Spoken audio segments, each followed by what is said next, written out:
Hello everyone, कैसे हैं आप सब। मैं हूं मधु और स्वागत है आप सभी का आपके अपने चैनल मधु ब्लॉग में। आज हम जा रहे हैं गांव। क्यों जा रहे हैं ये आप लोगों को बहुत ही जल्दी पता चल जाएगा, क्योंकि आज मैं आप लोगों के साथ वो वाला व्लॉग शेयर करने वाली हूँ, वो वाला वीडियो शेयर करने वाली हूँ जो मैं बहुत टाइम से आपसे कह रही हूँ कि मैं आपके साथ शेयर करूँगी। तो देखिए, हम पहुँच गए हैं गांव। ये हमारे गांव का मेन रोड है और ये हमारे गांव का नाम लिखा हुआ है शिवपुरी धाम।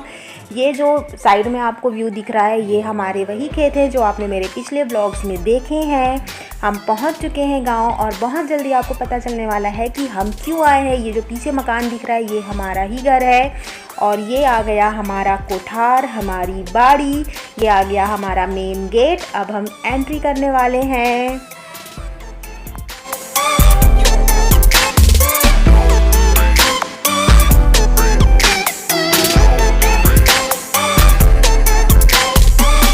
तो आई थिंक आप लोगों को समझ आ ही गया होगा कि मैं आपके साथ आज क्या शेयर करने वाली हूँ। जी हाँ, मैं आज आपको हमारे गांव में जो हमारा छोटा सा पोल्ट्री फार्म है वो आपको दिखाने वाली हूँ आज मैं। तो देखिए, ये है हमारा छोटा सा पोल्ट्री फार्म जहाँ हम दो टाइप के प्रजाति मुर्गे मुर्गियों के रखते हैं। पहला है कड़कनाथ और दूसरा है देसी। ये आपको जो दिख रहा है, ये हमारा जो घर है, दूसरा घर, जिसका व्यू मैं ऑलरेडी आपके साथ शेयर कर चुकी हूँ किसी व्लॉग में। अगर आपने वो व्लॉग नहीं देखा तो प्लीज़ जाके देख लीजिए, लिंक डिस्क्रिप्शन बॉक्स में मिल जाएगा। तो देखिए, इस तरीके से हमारे पोल्ट्री फार्म में कुछ 5-6 रूम हैं। एक्चुअल में पहले ये पोल्ट्री फार्म नहीं था, ये एक घर ही था जिसे हमने पोल्ट्री फार्म में कन्वर्ट कर दिया है। तो इस रूम में हम रखते हैं छोटे छोटे चूजे जो अभी कुछ बड़े हो गए हैं, और इस रूम में हम रखते हैं उनसे थोड़े से बड़े साइज़ के मुर्गे मुर्गियों को। मतलब हमने जो 5-6 हमारे रूम है वहाँ हमने अलग अलग तरीके से इन्हें डिवाइड कर दिया है, क्योंकि छोटे जो चूजे होते हैं जब उनको बड़े मुर्गों के साथ में रख दें तो बड़े मुर्गे उन्हें नुकसान पहुँचा देते हैं। तो इस वजह से हर साइज़ एज ग्रुप के जो मुर्गे होते हैं, मुर्गियाँ होती हैं, उन्हें अलग अलग रूम में डिवाइड करके रखना पड़ता है और उनके साइज़ के हिसाब से उस रूम को हमें एक प्रकार से रखना पड़ता है, डिसाइड करना पड़ता है कि किस साइज़ के मुर्गे मुर्गियों को किस साइज़ के रूम में रखा जाता है। ये सारा कुछ मेरे हस्बैंड ने सीखा है, ऑनलाइन भी सीखा है, कुछ लोगों से संपर्क करके भी सीखा है उन्हें किस तरीके से रखा जाता है। क्योंकि ये ऑलरेडी मिट्टी का घर था, तो मिट्टी के घर में थोड़ी गर्माहट होती है। ऊपर जो पटाव होता है, जो लकड़ी का जो छानी कहते हैं हमारे इधर, वो सारी चीज़ें थोड़ी गर्म होती हैं। तो उसमें पहले चूने का एक लेप किया गया है और फिर उसके ऊपर भूसा, पैरा, ये सारी चीज़ें रखी गई हैं जिससे उन्हें गर्माहट मिलती रहे। बहुत सारी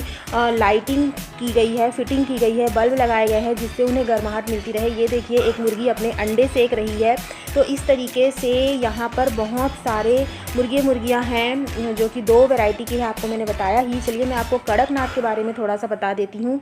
जो कड़कनाथ होता है वो एक्चुअल में काले मांस का भारतीय नस्ल का मुर्गा होता है और यह जो होता है वो मध्य प्रदेश के झाबुआ और धार जिले में प्रायतः पाया जाता है। और इसमें प्रोटीन बहुत ही ज़्यादा मात्रा में होती है और वसा बहुत ही कम होता है और कोलेस्ट्रॉल का जो स्तर होता है इस मुर्गे में बहुत ही कम होता है।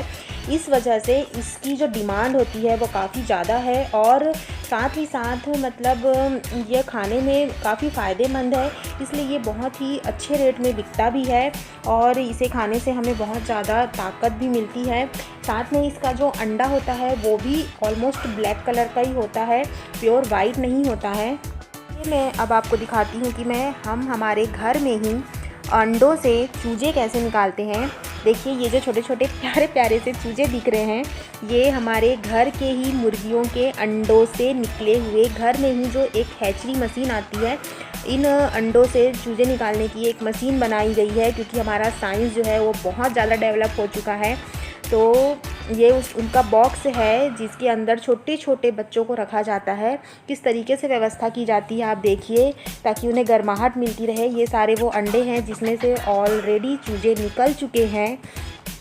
तो ये है वो मशीन जिसे हेचरी मशीन कहा जाता है। ये लगभग 15 से 20 हज़ार के अंदर मार्केट में अवेलेबल है। इसे हमने दिल्ली से बुक किया था, दिल्ली से मंगाया था और इसमें 3 लेयर होती है। इसमें एक लेयर में आप 100 अंडे रख सकते हैं। इस तरीके से 3 लेयर में 300 अंडे, मतलब 300 चूज़े एक साथ निकलते हैं और कम से कम 20 से 22 दिनों के अंदर ये चूज़े निकलते हैं।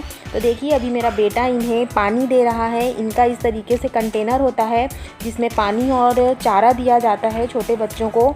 तो बस इस तरीके से हम घर पे ही अंडों से चूज़े निकालते हैं और चूज़े हम इन्हें, कुछ चूज़ों को हम बड़ा भी करते हैं, मतलब उन्हें बड़ा करके सेल करते हैं, और कुछ की अगर डिमांड आती है तो छोटे चूज़े भी लोग हमसे ख़रीद कर ले जाते हैं।